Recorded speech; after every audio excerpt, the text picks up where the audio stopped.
Today we'll talk a little bit about sources of business ideas. Where all do people get these ideas with which they start a business? Now, sources of business ideas are all around us, and you can get them from anywhere. You can get them from your own head, you can get them from people you meet, you can get them from reading, and sometimes your own personal problem or limitation pushes you to establish a business. And that is the case with the founder of John's Crazy Socks, John Lee Cronin, a boy with Down syndrome who started this company with his father. He cashed in on his love for crazy socks. That is, the socks which John sells are really colorful, fun, and crazy. And obviously, he gave some thought to the fact that it might be difficult for him to get a job anywhere, and that is why it would be probably better for him to start something of his own, and he did that with his father. So your personal problem can become an opportunity to do business. Another example closer to home of a personal problem turning into an opportunity, where Pallavi Gupta, she's the founder of this company called Nutty Yogi, and they supply health foods and all these millets and cold pressed oils and things like that. And Pallavi was suffering from a debilitating condition called lupus, and she was struggling with that, going from one doctor's clinic to another. And she realized something very significant, that is, our diet has a big role to play in our wellness, and therefore she decided to work on that. And when she tried to look for millets and fresh foods and ancient grains and things like that, that time she found that it was really difficult to source the stuff, and if it was available, that it was very expensive. And that's how she started Nutty Yogi, to address that gap in the market. Now, many of us do not believe that our passion or our deep interest, or we absolutely love doing something, and that we can turn it into a business opportunity. So the lady on the screen is Deepa Rajpal. She's a food stylist and a photographer, an enthusiastic baker, and she runs this blog called Passionate about baking, and her Instagram feed is filled with these lovely pictures of food which she makes and she photographs. So her passion for food and photography, she has managed to turn into something where she's paid to work with some of the biggest brands and do something which she loves, she absolutely enjoys. Another example of turning your passion into a business opportunity is a gentleman called Vimal Chandran. He is a photographer, a renowned photographer, wedding photographer, and he does these bespoke illustrations. He does these watercolor illustrations, and he is known for these illustrations which he does for couples. That is, they are used by them as wedding cards. So you can meet him, you can tell him your story, how you met, and he will create a beautiful illustration which can be turned into an exclusive wedding card. That is one of his USPs. His Instagram feed will show you more and tell you more about his illustrations and things like that. So he was doing something completely different. He was working in the corporate sector, and then he gave up that to set up something of his own and do something where people really don't believe that art can make them a lot of money. So he's gone and done that. On your screen you have 3 people who have used their skill or training to run very successful businesses. Everybody knows Shamak Davar. He runs the world's largest dance academy. Then you have Pooja Dhingra, who is the founder of Love 15.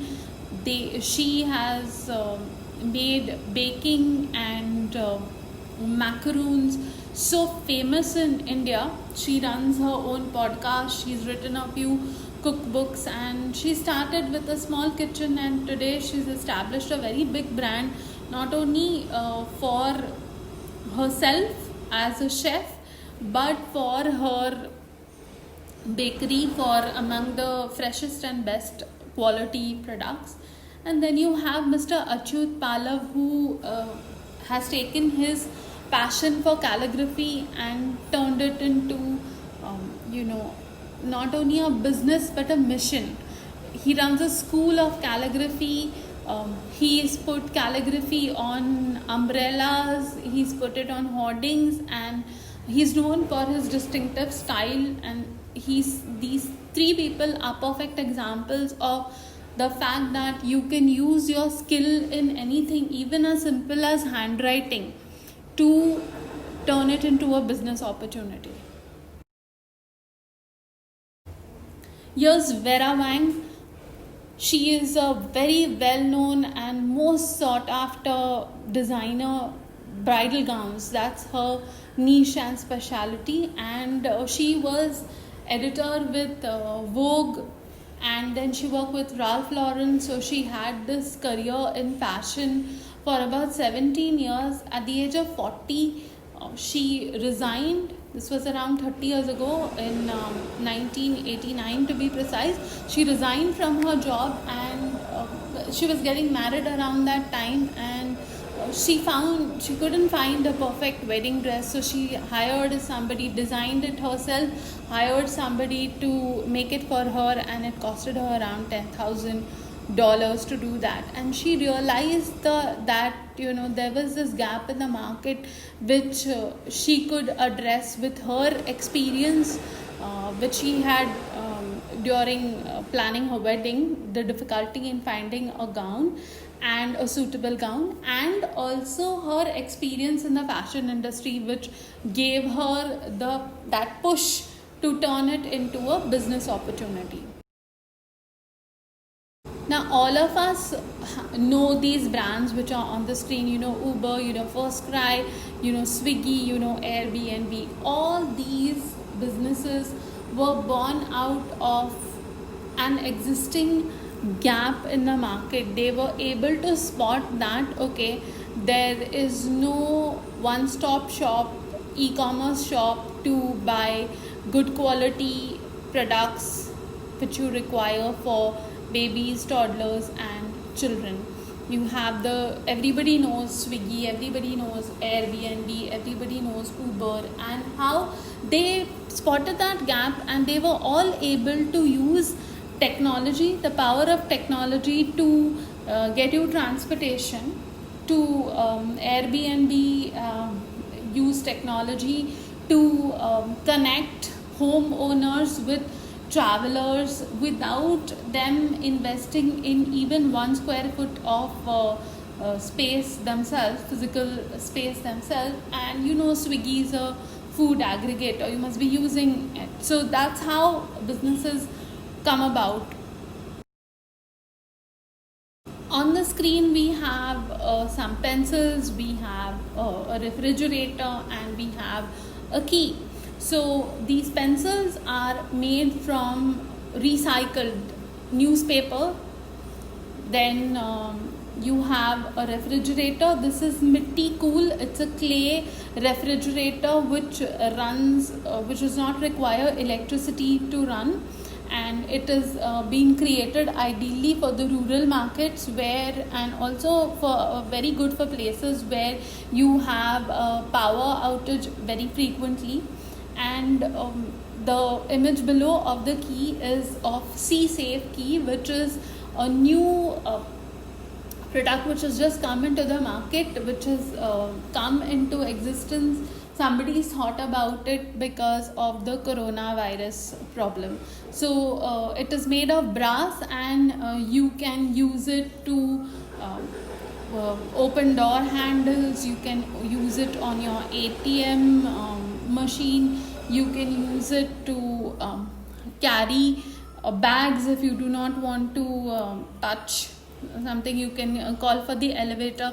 Now all these products, the key point is that all these products came about because of an environmental analysis. So yes, newspapers are being wasted every day, and how could you probably turn it into something useful? So the pencils are used by everybody across all age groups, and that's how they found a use for it. Then the clay refrigerator. Okay, there's a problem of power shortage, and still you need to store fruits, vegetables, keep things safe and cool, and so you have a clay refrigerator which eliminates that problem. So that is how these businesses have solved a certain problem, a certain gap or a problem in the by just studying the environment. So today we discussed some of the ways in which people have set up businesses. They have turned problems into opportunities. They have found gaps in the market. They have, businesses have been born out of their own personal experience. They've used their skill, talent, passion to establish a business. And I would really like to say that your imagination is the only limit on the ideas that you can have to do business. And so I hope you become a better observer, a better listener, and a better conversationalist. And these are the three ways in which you would be able to really come up with lots of ideas and turn them into a lucrative business opportunity if you want to. Thank you. This is Dr. Mariam Narona.